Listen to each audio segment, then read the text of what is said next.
What's up, y'all? My name is Peyton, and today I'm going to be making a bit of a how-to video, a bit of a basic tutorial for D&D character creation. This isn't going to be a full expansive tutorial. This is just going to be the very basics for character creation. All right, let's get into it. First things first, if you're going to be playing D&D, you're going to need a couple of things. You're going to need a bunch of dice, but specifically for character creation, you are going to need these 4 D6s. Not these specific ones, but at least 4 D6s. You're also going to need a character sheet, or you can just download one of the various character sheet apps. I'm using a physical character sheet right now just because it's going to be easier to put in the video, but there's a whole bunch of different character sheet options on your smartphone if you have one. Just go to the App Store, type in D&D, and there'll probably be plenty of options right there for you. You're also going to want to pick yourself up one of these, a player's handbook, if you're going to get serious about playing D&D. If you're just trying it, you don't necessarily need it, but there are all the basic rules in there. And if you're going to get into the game, you probably want to know how to play it first, so you don't run in blind, because it is a very rule-heavy game. All right, so the first step in character creation is going to be, we're going to figure out what our skill levels are. There are several different ways to do this. The way that I'm going to do it today, and the way that I think is pretty much the right way to do it, is we're going to roll for them. So when you roll for your skills, you're going to roll 46s, and you're going to subtract the lowest number, and then add all the other numbers up, and that is going to be the number that you write down. We're going to do that 6 times, and then we're going to move right on. All right? So let's do this real quick. Okay, so we have 2 5s and a 3. That is a 13.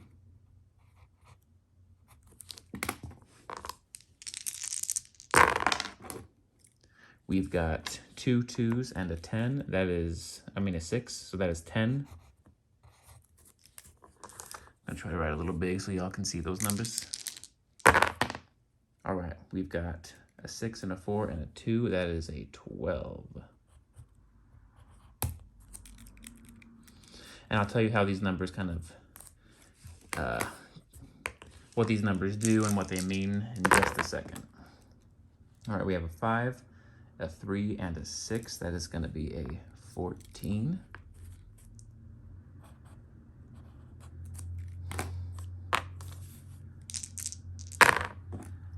Okay, I have rolled all 6s here on camera. That's pretty cool. So that is going to be a 18. Very sweet. One more roll. 2 5s and a 3. That is another 13. Sweet. So we actually managed to roll the best roll you can when making your character, an 18, and we did it in a pretty cool way. So that's going to be good. I'm going to get into that in just a second. The second step in character creation is deciding what kind of character you want to make.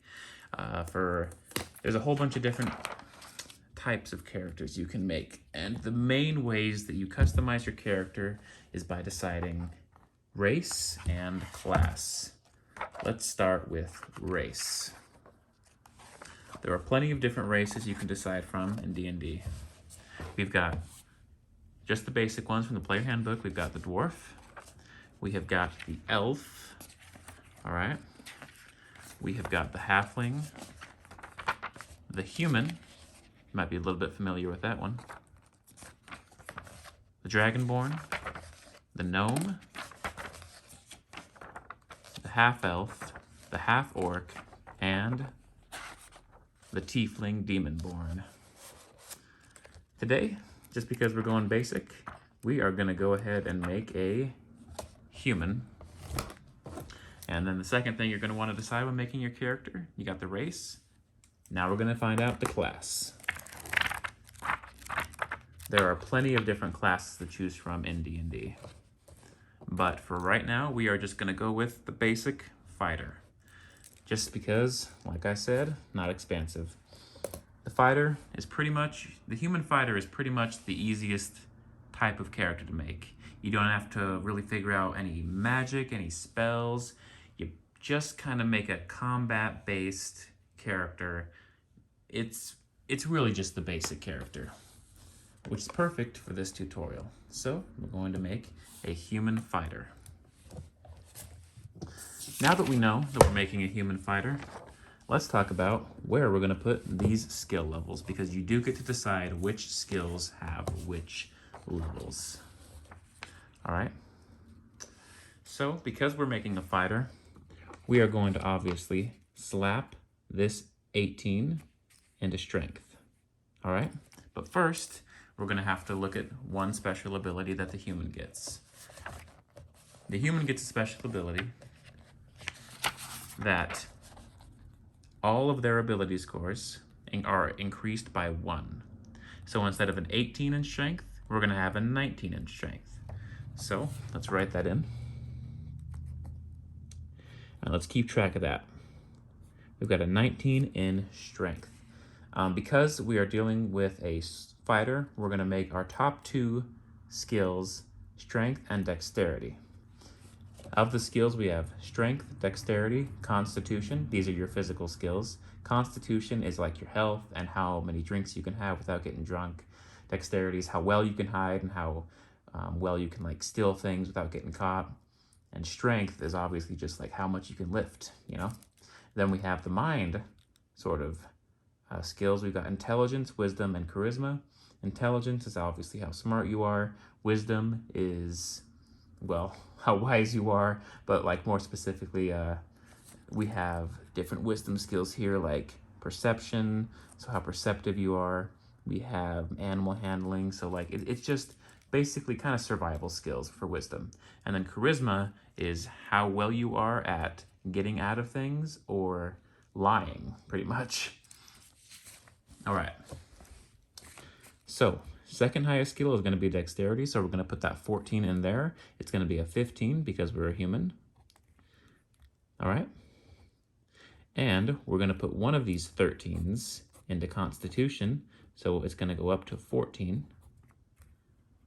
We're going to put another one of them into, let's go with wisdom. We're going to make a wise soldier. All right. And we'll make charisma 13, and intelligence will be our lowest at an 11. All right. So now that we've written down these ability scores, let's talk about what they mean. The main thing that they mean is they kind of dictate how well you are at doing things. And the way they kind of do that, in D&D, the way that you decide whether or not you succeed in doing something is you roll for it. And the higher up your skill is, you get to add a certain amount of bonuses to that roll. So for example, this right here is a 19. We get to add +4 because it's a 19. This is a 15, so we get to add, I believe it is +3. Wait, no. Yeah, 15 is going to be a +2, as well as the 14. The 11 is going to be a +0. The 13 is a +1, and the 14 is a +2. Even numbers go up 1. The order that this goes is, so 19 to 20, no, 18 to 19 is +4, 20 to 21 is +5, and so on. But it's rare to get a skill above 20 because there are specific things you have to do so. All right, so the next thing we're going to look at when making this character is proficiencies, right down here. First, let's look at the saving throws. His saving throws are strength and constitution. So we're going to fill in the little circles next to constitution up here in the savings throw department and strength. All right. Every level 1 character has a proficiency bonus. You can see that right over here. +2. Your proficiency bonus means if you're proficient with something, you add that bonus to the skill with the proficiency. So strength is going to be a +4 over here, +2 because we're proficient with it, so we got a +6 to strength saving throws.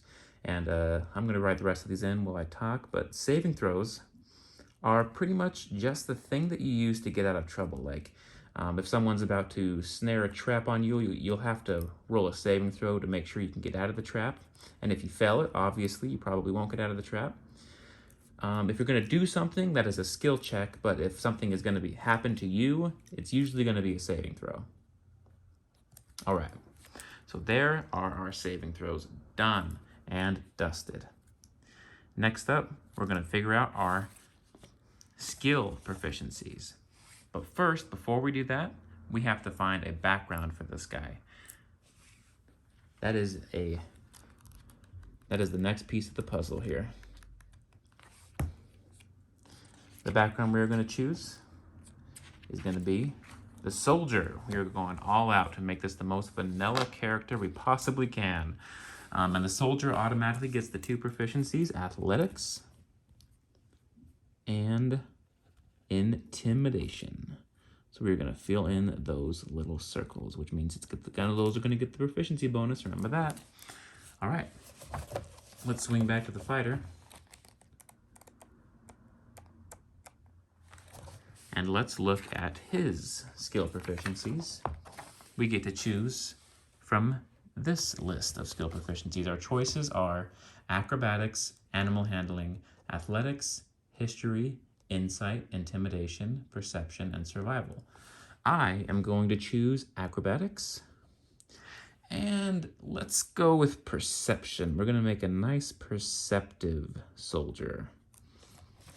All right. So, I'm not going to fill all these in, but I am going to fill a few of them in, and you guys can kind of see how we do it. It's pretty simple. There is a little sort of faded out text right over here. I'll bring it up closer so you can see it. Right there. And those little short, so this one's going to be dexterity, wisdom, intelligence, strength, charisma, intelligence. You can kind of see it's the shorter version of the word that they just have over here, showing you which skill is attached to which bigger skill. Like we have the more specific ones over here, and then we have the main skills over here. And it kind of just shows you where those ones lie.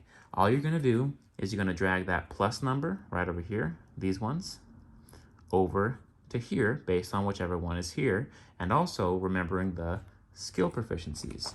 So first up, let's do acrobatics. Acrobatics is a dexterity skill, so we're going to have a +2 to it, but we are proficient with acrobatics, so we're actually going to add the other 2 to make it a +4. All right, animal handling is a wisdom skill. That is a +2. Arcana is going to be an intelligence skill. That is going to be a 0. Athletics is a +4, but it's actually a +6 because we've got that proficiency. Deception is going to be a +1. All right, you kind of get the picture. I'm not going to fill out the rest of those, but that's pretty much the way that goes. And then you'll be able to decide which pluses you get for which of these skills you're using. If you're trying to tame an animal, or I am anyway, I will add +2 to the D20 roll when I roll to tame that animal. As long as my DM has decided that that is what I am rolling for. All right. Next up, let's just decide some basic starter stuff that we all need to take into account. Hit points. At the first level, your hit points are equal to 10 plus your constitution modifier. My constitution modifier is +2. So our hit points are going to be 12. 12 starting hit points is pretty good for a level 1 character. And then next we are going to figure out our speed. It'll tell us as a human we are 30 speed, which means on our turn in combat we can move a total of 30 feet. All right. So we can fill in a few things up here. We've already decided we are a fighter. Level 1, we are a human. And we are a soldier. Let's decide an alignment real quick. We're gonna choose lawful good so we can be totally vanilla. Alignments, I will go into those later, but this basically means that we are a goody two-shoes who follows the rules, and the rules are good rules. Our hit dice, we get 1d10. All right. Now for equipment, we are just going to choose the basic starting equipment. For the soldier, we get to choose between a chainmail suit or leather armor and a longbow and 20 arrows. I reckon that's going to be the ticket for me, so we're going to go ahead and choose that one. Then we also get to decide between a martial weapon and a shield or 2 martial weapons. I'm going to pick the martial weapon and the shield. Then we get to decide between a light crossbow and 20 bolts or 2 hand axes. We're going to do the 2 hand axes because we've already got the longbow up here. And then we get to decide between a Dungeoneer's pack or an Explorer's pack. We're going to choose the Explorer's pack because the Explorer's pack has more in it. I will go more into that in a later episode where I dive into equipment, but that is just basically how you decide your starting equipment. It'll tell you exactly what your options are, and you just go in there and you pick them. At level 1, we get to choose a fighting style. I'm going to choose the archery fighting style. You gain +2 bonus to attack rolls you make with a ranged weapon.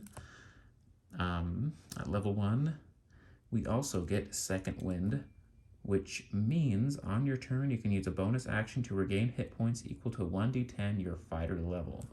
Once you use this feature, you must finish a short or long rest before you can use it again. Short rests are 4 hours and long rests are 8 hours if you are a human. All right, so that's pretty much it. All we have to figure out now is a name. We're gonna name this boy Pete. Pete Dank. There we go, Mr. Dank, also known as Pete. Those are the basics for character creation. Pretty much laid out right there. Wait, let's finish this with figuring out the armor class. That's another thing we're just going to want to do before we end this video. So AC is going to be your character's dexterity plus whatever armor you chose. We chose leather.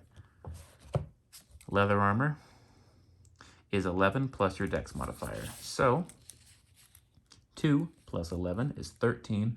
Our AC is 13, which means when somebody attacks us, they're going to roll a d20. If it's a 13 or higher, they hit us. If it's a 12 or lower, they miss us. And the same thing will apply for your enemy's AC when you are swinging at them with your weapons. All right, that is officially it. There we go. That's going to be the end of this video. I just went over the basics for character creation. I'll go more in depth in later episodes, talk about spell casting, multi-classing, choosing equipment, different, more expansive character creation options in D&D. But that's going to be it for this video. Peace out.